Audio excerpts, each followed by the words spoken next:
দেখুন, আমি ইতিপূর্বে বলছি, আবারও বলছি, এই শাহজাহান টাইপ যারা আছেন তারা হচ্ছে শাসকের স্ট্রাইকার।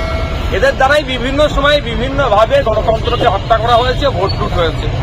এদেরকে যদি জেলের মধ্যে রাখে তাহলে তৃণমূল কংগ্রেস দিকে দিকে হয়তো পরাজয় করতে পারে। সুতরাং তাদের দুর্নীতির বিরুদ্ধে যখন কোর্ট অর্ডারে যখন তদন্ত করতে যাচ্ছে, তারা কিছু লোক লেলিয়ে দিয়ে ইডি অফিসারদের মাথা ফাটাচ্ছে, সেন্ট্রাল ফোর্স যারা আছে তাদেরকে সেখান থেকে এক প্রকার নিগৃহীত করে সেখান থেকে বিতাড়িত করছে। এর ফলে যখন আমরা মুখ খুলছি তখন তারা বলছে শাহজাহানকে নাকি টার্গেট করা হচ্ছে। ব্যাপারটা হচ্ছে আইনের ঊর্ধ্বে কেউ নয়। যেখানে অভিষেক ব্যানার্জি বারবার যখন তাকে বিভিন্ন কেন্দ্রীয় এজেন্সি তাদেরকে যখন তলব করছে, সেখানে গিয়ে তিনি হাজিরা দিয়ে আসলেও শাহজাহান শেখকে যখন তলব করছে হাজিরা দিচ্ছে না কেন? নিশ্চিতভাবে শাহজাহান শেখ অভিষেক ব্যানার্জির থেকে বড় নেতা নয়। তিনি না যাওয়ার কারণটা কি? এটা ধরে নিতে হবে ডাল মে কুচ কালা হয়। আর আইনের ঊর্ধ্বে তো কেউ নয়। আর অন্যায়ভাবে কাউকে দীর্ঘদিন আটকে রাখতে পারে না। যেমন আমাকে 42 দিন আটকে রেখেছিল 4টে মিথ্যা কেস দিয়ে, আমার নামের কেস দিয়ে। কিন্তু 42 দিন পরে তারা আটকে রাখতে পারেনি। আমরা হাইকোর্টের দ্বারস্থ হয়েছিলাম। হাইকোর্ট যে সরকার পক্ষের কাছে যে এভিডেন্স চাইতে চেয়েছিল সেটা যথাযথ দিতে পারেনি বলে জামিন পেয়েছি।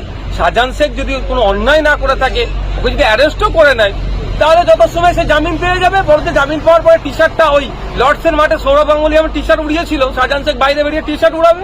মিডিয়াকে গুলিগুলিয়া বলছে এবং মিডিয়া নাকি আগুন জ্বালাচ্ছে, মিডিয়া নাকি পরিচালনা দিচ্ছে, এটা একাধিক বক্তব্য বিধানসভার অপমান করেছে। দেখুন, আমরা জানি প্রচারিত কথাই মিডিয়াকে চতুর্থ স্তম্ভ বলা হয়। আশা করবো মিডিয়ার কাছ থেকে সবসময় আমরা পজিটিভ আশা করব। দুঃখের বিষয়, অতীব দুঃখের সাথে আমাকে বলতে হচ্ছে, দেশের মিডিয়া স্বাধীনতাতে, সাংবাদিক স্বাধীনতায় আমাদের দেশের অবস্থান 161-তে। 180টা দেশকে সমীক্ষা চালিয়ে 161-তে এসে দাঁড়িয়েছে। এক্ষেত্রে আজকে বিধানসভার মধ্যে মাননীয় মুখ্যমন্ত্রী যেভাবে মিডিয়াদেরকে হুঁশিয়ারি দিলেন, আমি রীতিমতো কিন্তু হতভম্ব হয়ে গেলাম। কারণ আগামী দিনে তাহলে সরকারের যে অন্যায় কাজ করছে সেটা হয়তো দেখাতে পারবে না, বা সরকারের ব্যানারকে সামনে রেখে যারা অন্যায় করছে সেটাকে হয়তো দেখাতে পারবে না।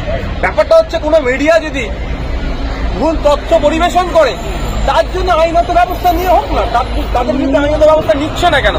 শুধুমাত্র বিধানসভার মধ্যে এসে বলে দিয়ে বাজার গরম করাটা আমার মনে হচ্ছে